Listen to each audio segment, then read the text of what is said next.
So we're going to make a quick video here of how we can play the Solitaire version of this game, osihtātān itwēwina. So in this game, we take out the change verb cards. We just take them right out of the deck. And what we do is we mix in the verb cards in with the rest of the cards.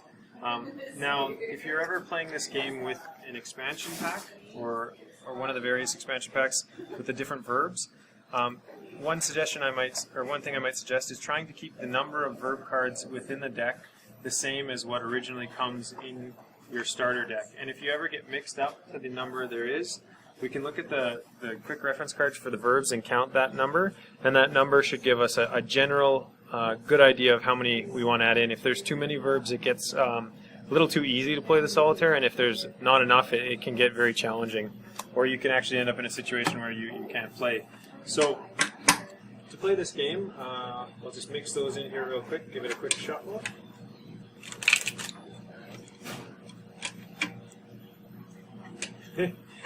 Ramona's still watching me, making sure I don't damage her cards.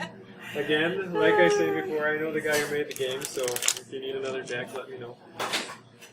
No worries. It's all good. It's all good. Okay. Adds character to the cards. Yeah. Cards have stories to tell. So for this game, we make 8 piles.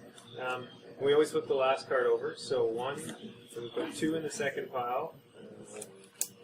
3, 4, 5, 6. Yeah, practice my cards only here.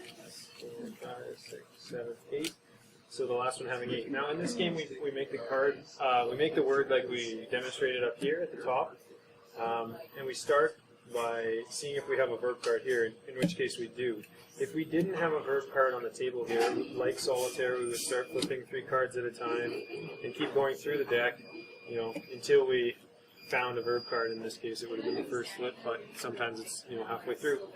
In this case, we've got a bit, so that's a valid word. We'll put that up and we'll flip this over.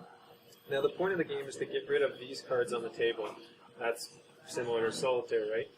What we have to make sure is anytime we play a card up, the whole word here is a valid word. So I can play this up and get up-o-up. That's fine.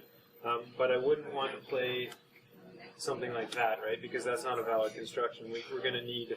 sorry. No, perfect. As Ramona points out, we need the T to finish, or we need a finishing green card to finish that out. In this case, we had a T, so we can get A up it. She or he is sitting. But we wouldn't want to just, if we didn't have that card, we wouldn't want to just play that up because A up A is not a valid word, right?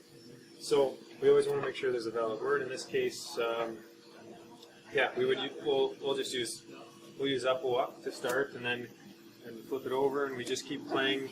So a lot of times we can play quite a few cards up right off the table without flipping. And depending on which cards you've taken out of the deck to simplify, sometimes it can be quite easy to play this game, sometimes it can be quite difficult as well. So I'll just play this up for a bit. Now let's say we got to a point where we couldn't play. Oh, just as a side note, as I'm noticing, when you're playing this game, if you have these EDA change cards, those ones you might want to focus on getting out of the way right away, because you can get yourself into a corner where you can't play them. Now, one thing I've come up with to counter that is, when you're playing Solitaire and you empty the lines, but you can start going King, Queen, Jack, and making the pile, or you can go red, black, red, black, red, black, descending.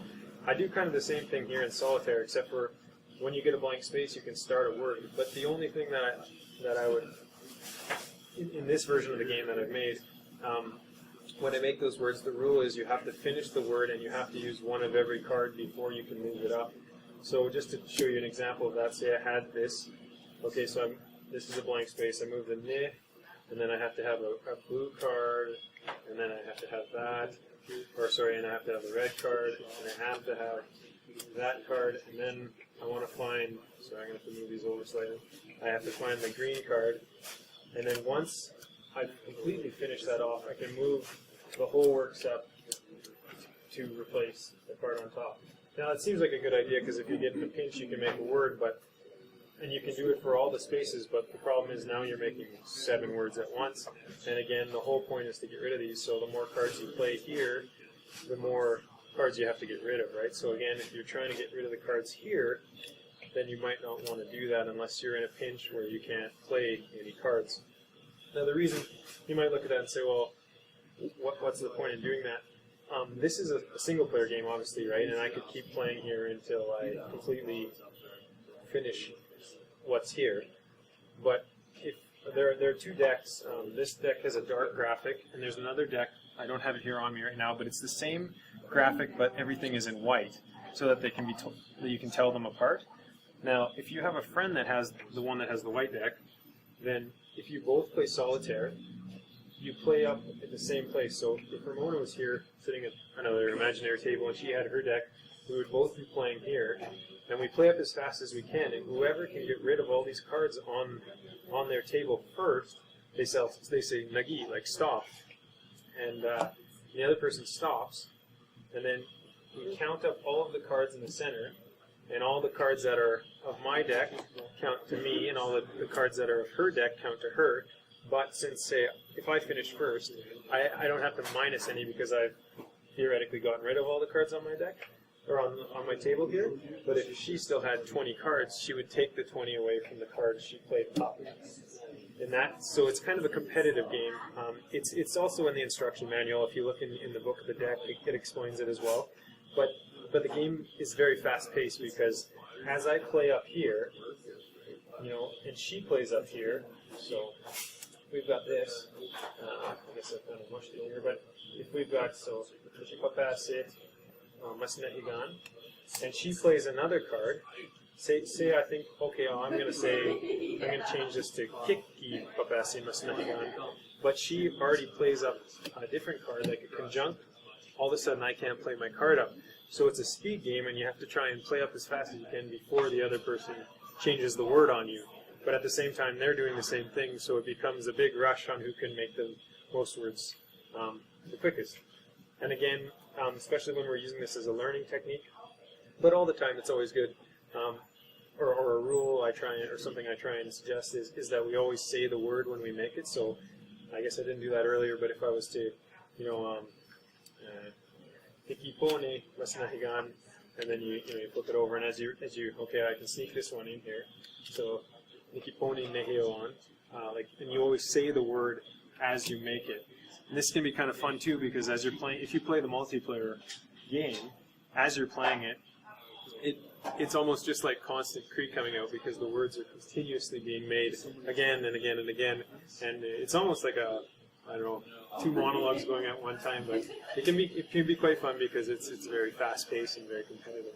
So again, that's the general idea with Solitaire, and again, I guess I kind of went on a tangent, but that's an alternate version of Solitaire, and you have 2 decks.